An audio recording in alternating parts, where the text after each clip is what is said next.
Bem, hoje eu tô fazendo uma review do HD do Xbox 360. Vamos lá.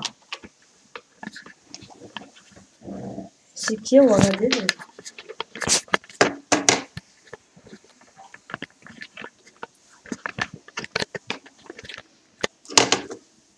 Esse aqui é o HD do Xbox, né?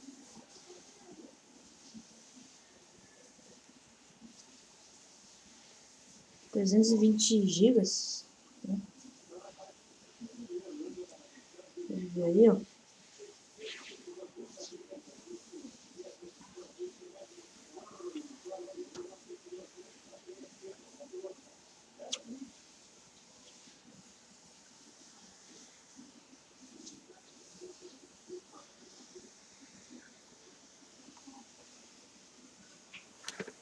Como que você faz para colocar o HD no Xbox, né?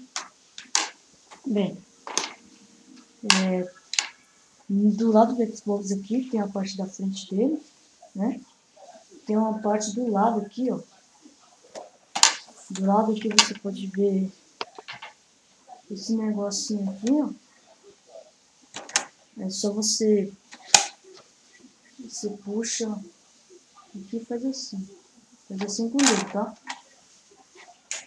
Aqui vai ter, acho que uma entrada SATA aqui dentro aqui. Aí aqui é onde vai o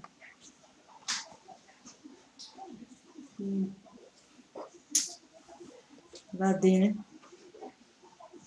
O que você faz? Você coloca o HD aqui.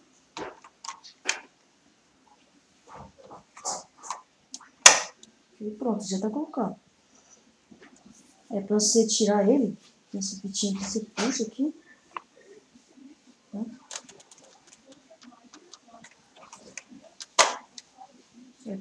Puxou, pronto.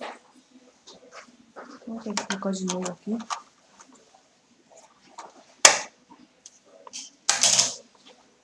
E é isso aí.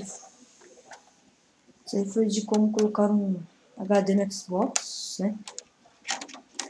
Espero que tenha gostado do vídeo. É isso aí, falou.